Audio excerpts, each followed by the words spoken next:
Boa noite, é um prazer tê-los conosco e hoje à noite temos mais um diálogo.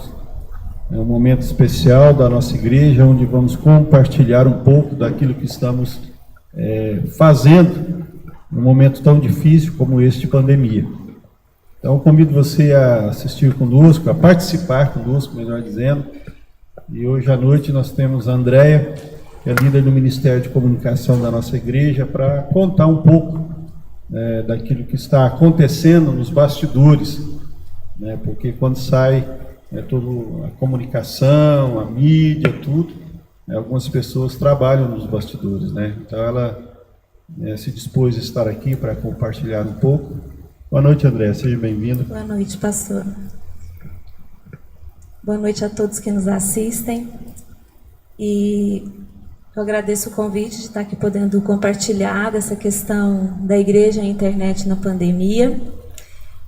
E para a gente começar, eu quero falar um pouco sobre essa transformação que a igreja está tendo que passar.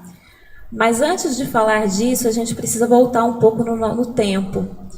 E eu quero ir lá em Marcos 16:15, que fala que o Senhor Jesus nos fala, né? Ide por todo o mundo e pregai o evangelho a toda criatura, para todas as pessoas. E quando Jesus dá essa palavra, eu vejo, pastor, para os discípulos, não era apenas para eles, era para a igreja como um todo, em todas as gerações. E quando eu observo isso que Jesus fala, ele não dá uma forma. Ele fala assim, vai e pregue a palavra, leve a mensagem. Mas ele não fala o modo que a gente vai fazer isso.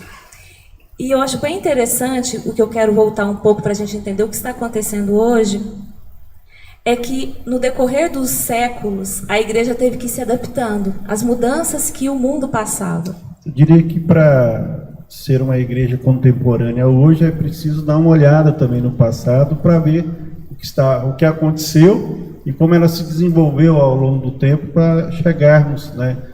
Isso, principalmente para que todos possam entender que a igreja do passado também passou por mudanças. Isso não é um privilégio só para o nosso século.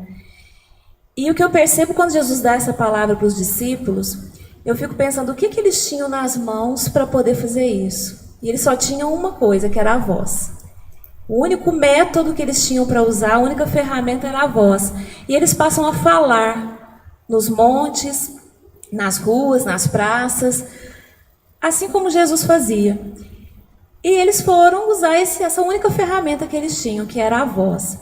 E com o passar do tempo, essa ferramenta que era a voz, ela foi se aperfeiçoando. Começaram a se construir algumas arquiteturas, que eram as cúpulas, no passado. E as cúpulas é como se fossem algumas arenas que existiam, e ela era feita de maneira que a voz pudesse ser ouvida à distância para multidões, mesmo a pessoa falando baixo. Então foi mais uma modificação que a gente percebeu que aconteceu na história. E é até muito comum, às vezes, nas escavações, a gente perceber que algumas arenas ainda estão preservadas, né? Isso. Dessa época, né? Exato. E a gente percebe que depois disso veio uma melhoria das cúpulas, que foram os teatros. E os teatros, ele trouxe uma modificação na entrega dessa mensagem que Jesus deixou para a gente falar, que era a dramatização.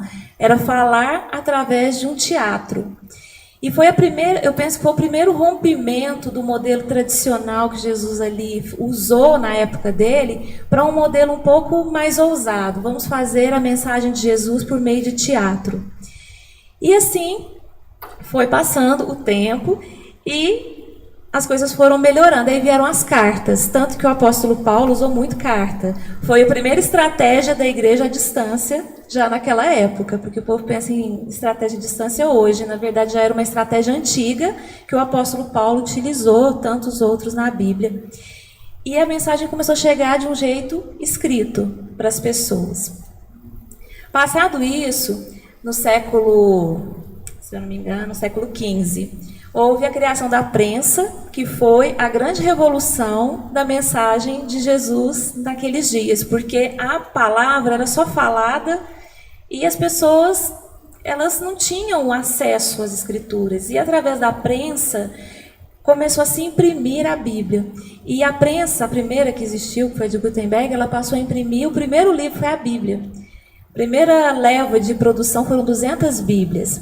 E assim a Bíblia começou também a chegar de um jeito escrito às pessoas. Hoje, para nós, é muito comum a gente usar a Bíblia escrita, mas naquela época não era assim. O difícil hoje é usar no smartphone. Alguns ainda acham que é meio complicado usar a Bíblia no smartphone. Está acostumado de outro jeito. Até pecado, né? Usar a Bíblia no smartphone. Né? Exato. Tem pessoas que pensam isso. E aí, com isso, o que aconteceu depois? Começaram a existir algumas ferramentas um pouco mais apuradas para poder utilizar para pregação. Não só para pregação, mas para muitas coisas, mas a igreja sempre utilizou muito disso, que foi usar megafone, microfone. Aí logo veio a questão da rádio e da TV. Então, um fato muito interessante da rádio é que a rádio ela foi inventada nos Estados Unidos por engenheiros que queriam levar mensagens aos soldados que estavam nas embarcações longe do litoral. E eles começaram a enviar músicas para os soldados de Natal, levando a mensagem do nascimento de Jesus, para que eles tivessem esperança que eles iam vencer e iam voltar para casa. Então foi assim que foi criada essa questão da rádio. E aí vieram todas essas invenções. E tem uma que eu acho bem interessante, já passando por todas essas, que foi a música gospel, que é, na verdade, um movimento gospel que aconteceu na década de 90, que não foi muito bem aceito pela igreja, e até hoje é criticado por muitas igrejas. Por quê? Porque esse movimento ele foi criado em outros países e depois chegou ao Brasil para levar a mensagem, o Marcos 16:15 que a gente está falando, através da música. A música gospel ela não foi feita para crente, ela foi feita para não crente. Por isso que ela foi muito criticada, porque nas letras, muitas vezes, a música traz assim: Deus não desiste de você, não importa com o seu passado, venha para Jesus. E é uma música que não está exaltando a Deus, ela está falando com o homem uma mensagem de Deus. E por isso muita igreja, muitas pessoas criticaram isso. E até hoje é criticado. Mas esse movimento ele foi uma estratégia que foi criada justamente para levar a mensagem de salvação a quem não é crente. Por isso que a música gospel ela tem muitos estilos. Tem a música gospel sertaneja, a de pagode, tem a de rock, tem a de vários estilos, porque o foco dela é alcançar o perdido através da canção. Depois da música gospel, aí sim, a gente vai falar da internet, que é a grande temática daqui. Porque a internet, as pessoas pensam que ela é uma invenção recente. Na verdade, a internet foi criada em 1969, claro que para fins militares, mas que na década de 90 ela passou a se popularizar, porque passaram -se a abrir essa criação, essa tecnologia para outros meios. E assim a internet chegou até os dias de hoje. É uma explanação aí histórica, né, de todo o processo. Agora, olhando em loco, né, para nós, a oitava, que deseja, tem como propósito ser uma igreja contemporânea, né, como que ela está vivendo esse processo, como começou, né, como que ela se desenvolveu dentro desse processo, para chegar num momento desse de pandemia. A gente, claro, se assustou e tudo, mas continuamos, né? Como que foi esse envolvimento da oitava nesse processo de internet, depois chegar às transmissões? Qual foi essa evolução? Então, essa evolução, na verdade, ela começou há muito tempo atrás também, apesar de hoje ela ser mais visível. E começou tudo antes da gente começar a implantar. A gente olhou muito para uma geração que é uma geração nascida entre 1981 e 98, que a gente chama de geração millennials. E essa geração é uma geração que em 2008, mais ou menos, nós estávamos, eu e meu marido, trabalhando com esse público bem forte, que eram os adolescentes da época. E esse público, a gente começou a perceber que a gente estava tentando criar métodos com eles que não funcionavam. Não era criar, a gente queria usar os métodos que funcionaram com a gente. E a gente começou a ver que não funcionava com aquela geração. E a gente passou a procurar como que eles pensavam, como que eles reagiam a determinados pontos, para que a gente pudesse, na igreja, evoluir para um formato que, hoje, na pandemia, nos ajuda muito, porque nós já estávamos vindo preparando isso há muitos anos. E eu quero só destacar alguns pontos dos milênios, porque eu quero que a igreja, quem estiver assistindo a gente, entenda um ponto. Nós vivemos um tempo que não é só a pandemia que é o nosso desafio. O nosso desafio é esse público. Porque esse público, 78% dele, eles possuem celular, dispositivo móvel. 88% eles têm perfil em rede social. 59% preferem assistir filmes e séries em streaming, que é a TV na internet. 75% não passam mais do que 2 horas desconectados. 70% fazem pagamentos por cartão, seja de débito ou crédito. E 60% procuram vídeos sobre fé e espiritualidade na internet. Então, essa geração ela tem sede da espiritualidade. E eu quero que quem estiver em casa se segure no sofá, porque os milênios nas igrejas, eles já são 70% que só utilizam a Bíblia por smartphone. E a gente percebe que, igual o senhor falou no início, parece que é pecado eu usar a Bíblia no smartphone, parece que não é sagrado, não é espiritual. E, na verdade, essa geração dificilmente vai usar a Bíblia de papel. E parece que para nós, que somos de uma geração que acostumou a usar a Bíblia, parece que se ele não souber onde fica exatamente o livro na Bíblia física, ele não é tão crente quanto deveria ser. E a gente começa a criar alguns paradigmas acerca da Bíblia Sagrada que parece que só de papel é espiritual.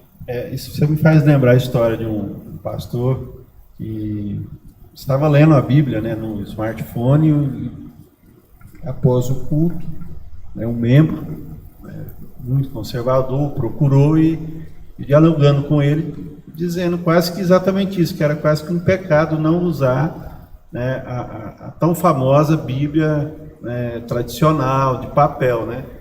E ele diz assim, olha, se a gente for andar por esse caminho, então certamente nós vamos ter que pegar os papiros, né, os originais que foram escritos, porque desde então, né, a Bíblia ela vem passando por não transformações, mas por atualizações e assim por diante. Ou seja, de fato, estamos vivendo um novo tempo, né, e que é preciso abrir os olhos, né, Isso, eu achei compreender. interessante essa semana, eu estava assistindo um vídeo do pastor Augusto Nicodemos. E ele falou, a partir de hoje eu vou usar a versão, eu pensei, ele vai falar da NVI, porque a gente usa a revista atualizada e a gente sabe que tem muita linguagem assim que não usa mais hoje. Aí ele falou, agora nós temos a revista atualizada, como é que é? João Ferreira de Almeida, revista AA, que é atualizada. Atualização da atualizada. Isso. E já usa uma linguagem muito próxima da NVI. Por quê? Porque essa linguagem da RA, da RC, o público hoje tem hora que nem entende o que está lendo lá. Né? Exatamente. Achei bem interessante. E finalizando sobre esse público, pastor, ele vai corresponder nos próximos 7 anos, ou seja, daqui uns dias, a gente pisca e passa o tempo. Daqui 7 anos já corresponde a 85% da população mundial. Como que a gente quer trabalhar, ser uma igreja contemporânea, usando as mesmas ferramentas e os mesmos métodos de décadas atrás, ou dos 5 últimos anos, que eu tenho hora que eu penso que nem esse mais funciona hoje. E aí eu penso muito no que Jesus também falou em João 14:12, que ele fala assim, que aquele que crê em mim fará também as obras que eu faço. Fará as coisas ainda maiores do que estas, lá em João 14:12. E muita pessoa pensa que isso que Jesus está falando eu vou fazer milagres maiores que Jesus fez. Não é isso. A gente está falando aqui de levar a mensagem que a gente falou no início desse diálogo, que é ir por todo mundo e levar a palavra de Deus a todas as pessoas. Essa seria a maior obra que nós faríamos. E nós temos essa missão como igreja. Eu chamo a atenção porque algumas pessoas acham que o fato de, não é adaptação, mas o fato de se tornar uma igreja contemporânea, abrir um espaço para o novo, não significa absolutamente que você está mercadejando a palavra, fazendo de qualquer maneira, de maneira alguma, pelo contrário. Há uma busca da excelência exatamente por causa do conteúdo que é o Evangelho.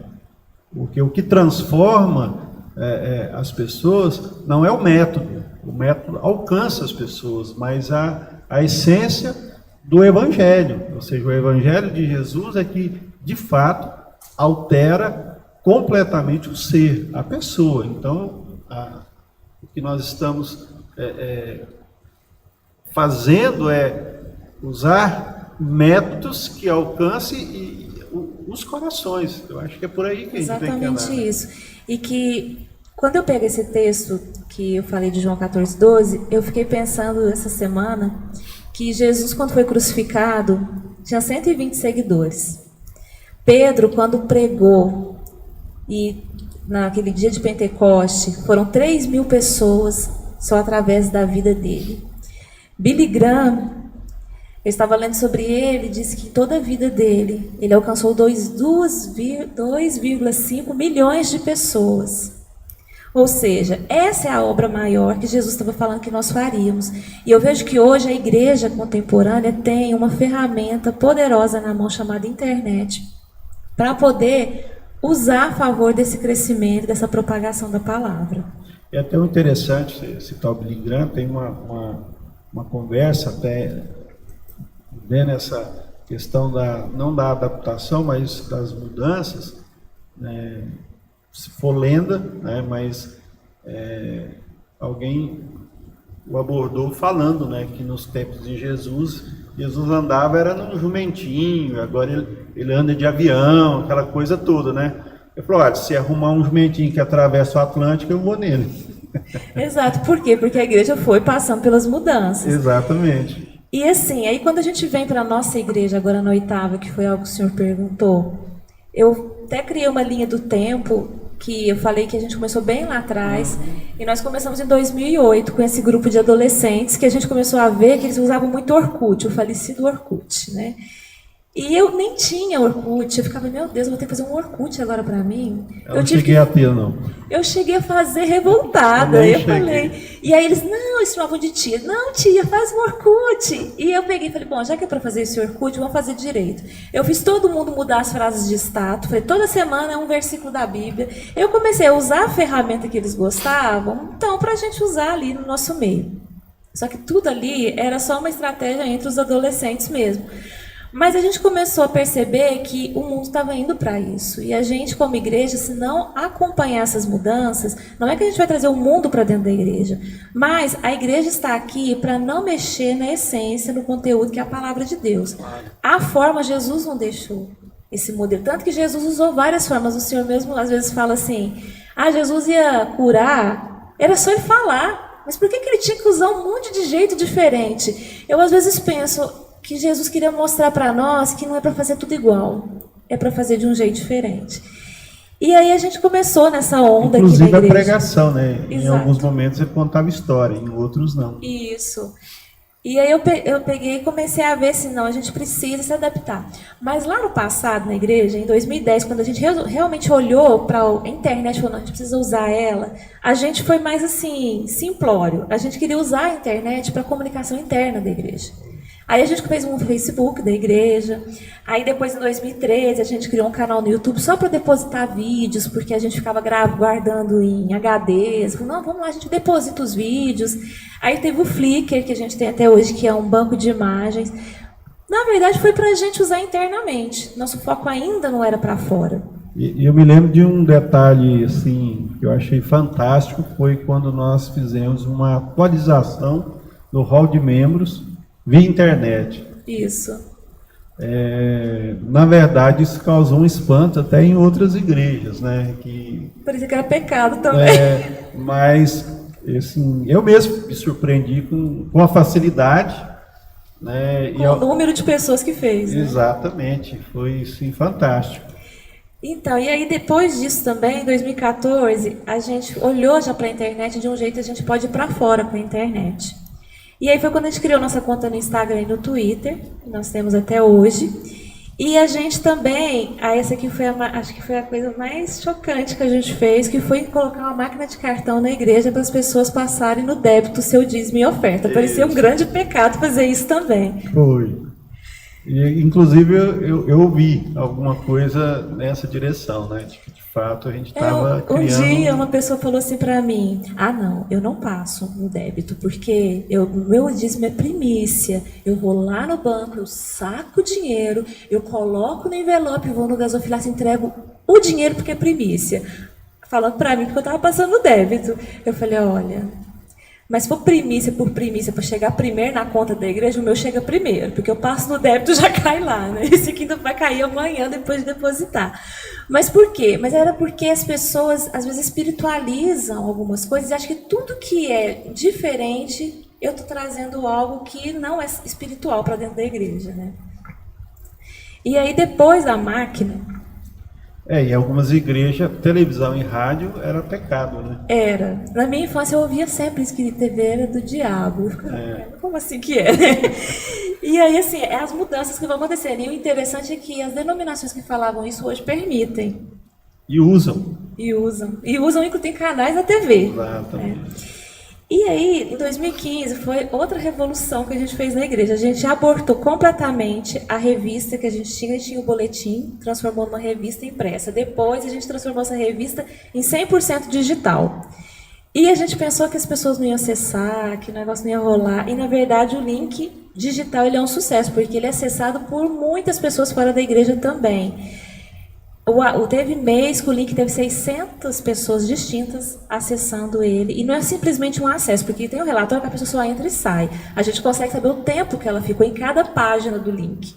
Então, é algo que dá para a gente monitorar. Outro aspecto também interessante, né, eu acho que foi algumas mudanças significativas em termos de igreja, os próprios relatórios internos, né, que passaram se tornar também digitais. Exatamente. Porque antes tinha aquela questão de todo líder ir na frente, fazer a leitura, e aquele negócio, ninguém estava aguentando mais ouvir. Eu acho que eles prestavam atenção só no relatório deles, né? E depois a gente passou para o modelo digital. E aí, em 2017, a gente criou o mural eletrônico, foi outra invenção que a gente fez. A gente tirou aquele mural tradicional de pregar papel, recado, e a gente passou para um mural eletrônico, usando TVs na igreja. Criamos um canal pelo WhatsApp, passamos a fazer a transmissão dos nossos cultos pelo Facebook de um jeito mais caseiro, que estava sendo feito e está até hoje, né, gente? Mas a gente está melhorando. Isso. E aí a gente foi começando a entrar nesse ponto. E em 2018 a gente fez um aplicativo da igreja. E esse aplicativo hoje ele só é disponível para Android, estamos buscando melhorar para ele ir também para iPhone. Mas é um aplicativo que por ali as pessoas começaram também a fazer pedido de oração online. Acho que foi a primeira vez que as pessoas passaram a fazer pedido de oração online. E o aplicativo ele é bom para o membro da nossa igreja porque tem tudo lá. Qualquer mudança que acontece, qualquer comunicado, tudo está no aplicativo e isso é muito bom. E agora em 2020, eu vou falar uma coisa. Eu nunca fiz tanta coisa juntamente com alguns outros irmãos da igreja, se juntar todos esses anos que eu falei aqui, parece que a gente fez o dobro só nesse ano, nesse meio ano, porque a gente nem terminou o ano ainda. E eu quero citar aqui algumas mudanças que é a nossa igreja, dentro dessa visão, não apenas da pandemia, porque esse comportamento ele vai se estender no pós-pandemia. E a gente tem que pensar nessa geração que consome muito a questão da internet. Nós criamos um canal no Telegram, que é o t.me/8ª-igreja. Nós começamos agora, nesse mês, com podcasts, que são mensagens curtas do pastor Jorge, que a gente está enviando aí para todo mundo, inclusive no aplicativo ele está lá também. O outro grande desafio nosso foi a EBD Online. A gente, assim que entrou a questão de a partir de agora não pode se reunir presencialmente, na mesma semana a gente conseguiu movimentar todos os professores e no domingo, acho que o decreto, se eu não me engano, foi na quinta ou na sexta.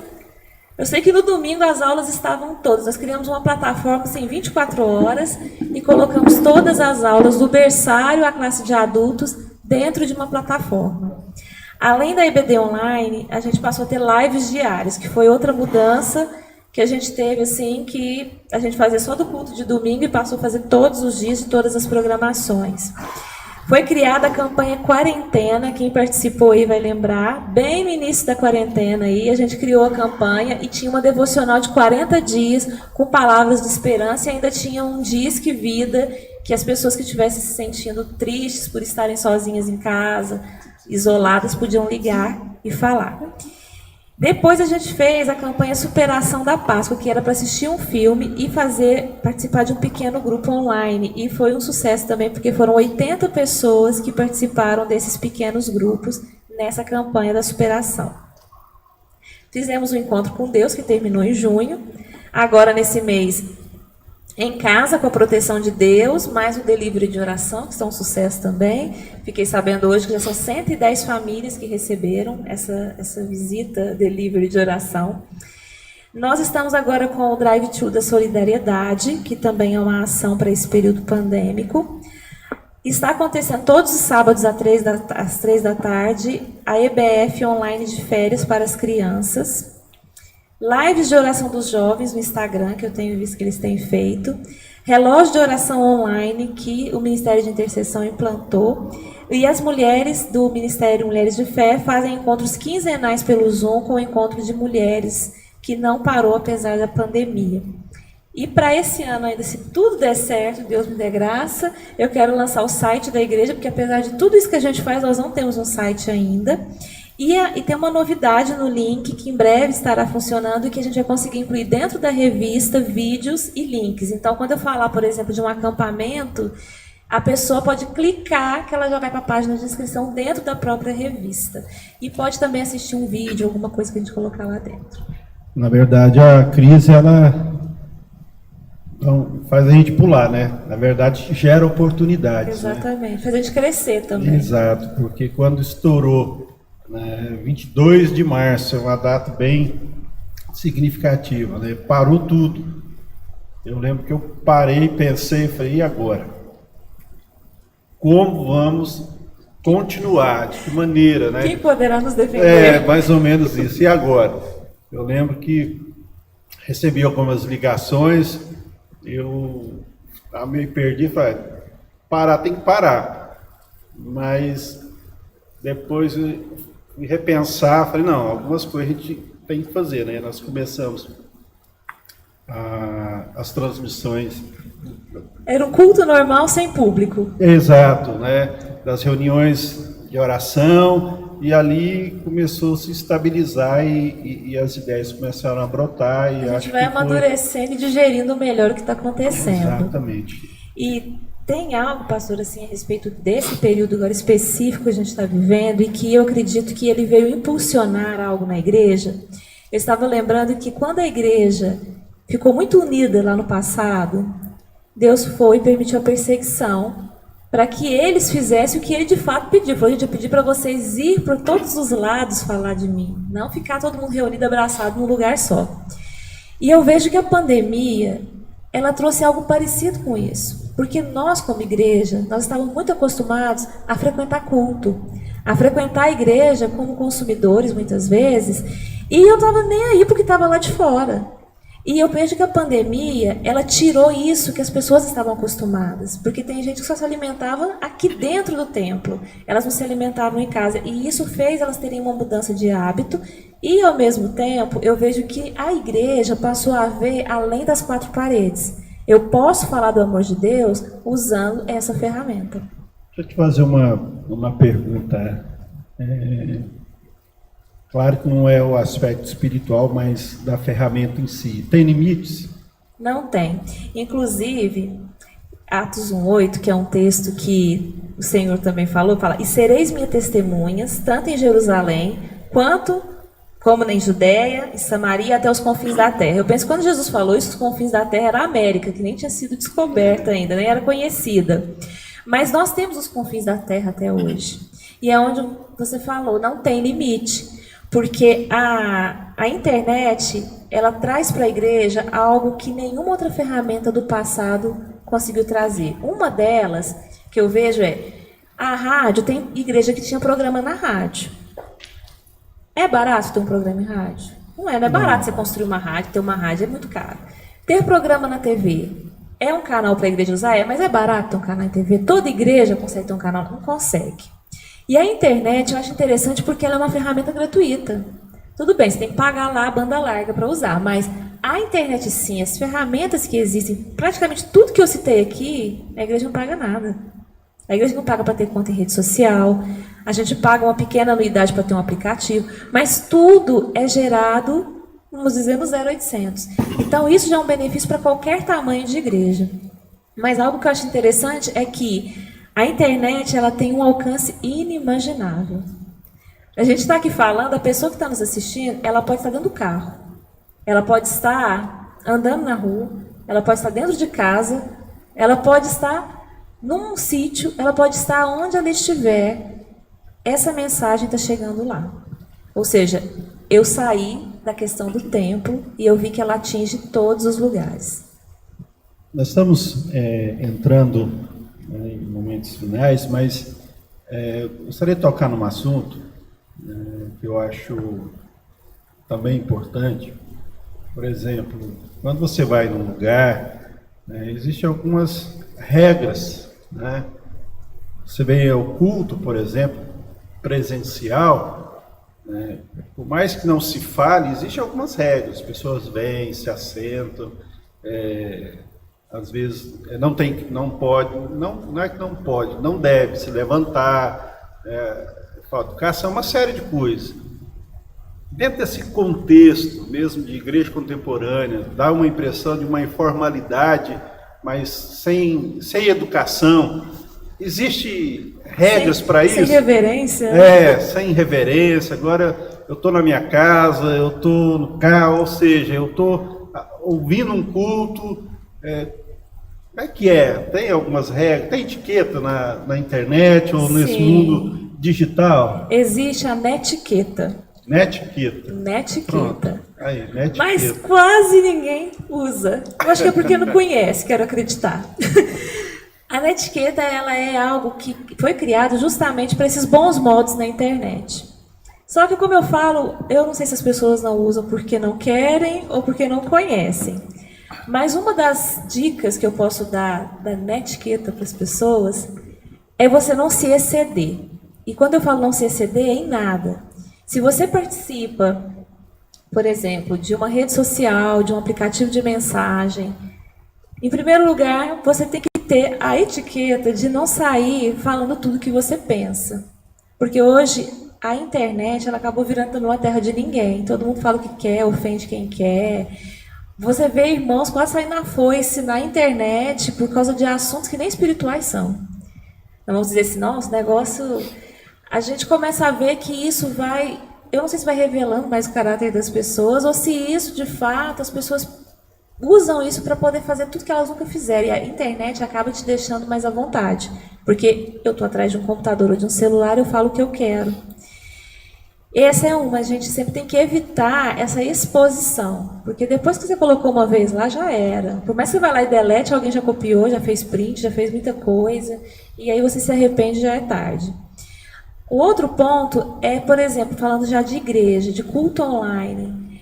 Se a gente não tiver disciplina, como a gente tem que ter no presencial, você não assiste 20 minutos daquela programação. Porque você está entrando como se fosse uma programação. Você está entrando como se estivesse assistindo um vídeo qualquer. E, na verdade, você tem que entender que você está entrando em um momento com Deus, em um culto, que só está diferente desse momento. Ele está online, mas você deve estar lá. E você deve se tirar, se possível, todas as distrações. Eu sempre penso assim, o culto é às 7 horas, então eu tenho que ter comido antes ou comido depois. Eu não acho legal comer durante o culto, porque eu não comeria durante o culto presencialmente, e isso acaba nos distraindo.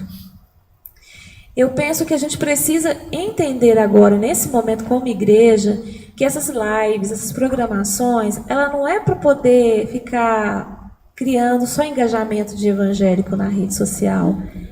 É para o seu alimento, para a sua vida. Então, uma dica assim, de netiqueta é você, como um cristão, pensar, eu não estou entrando ali para assistir um vídeo igual eu assisto um filme, igual eu assisto um vídeo engraçado. Eu estou ali para me conectar com o Senhor.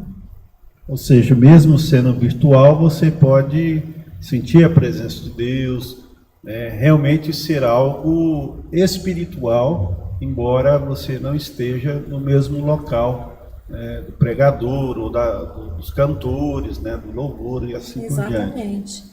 Eu penso que a igreja, o desafio dela para esses dias de hoje é que a gente tem que tirar um pouco os preconceitos que a gente tem com relação a essas ferramentas e usar elas em favor do reino. Faça da sua rede social uma porta para você levar a mensagem, levar o amor de Deus, dar testemunho também. Porque hoje a gente está vivendo um período que a gente nem sabe que dia vai parar. Eu estava assistindo ontem que nos Estados Unidos, que já tinha liberado, eles retraíram agora, eles começaram a fechar de novo, porque começaram a aumentar os casos. Então, por mais que fale que em agosto vai voltar, pode ser que na semana seguinte eles mandem fechar de novo. A gente tem que entender que nós estamos vendo uma realidade diferente e a gente precisa se reorganizar nesse momento. Culto online, esse mundo virtual, reuniões virtuais, trabalhos em casa, né, home office. Esse é o novo normal? Eu acredito que não 100%. Eu penso que nós vamos viver um modelo híbrido.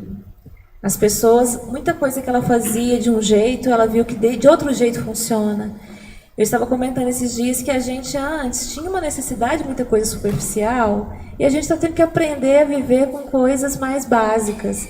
E muitas pessoas depois, eu acredito que vão manter nesse básico, porque elas entenderam que funciona e que dá certo.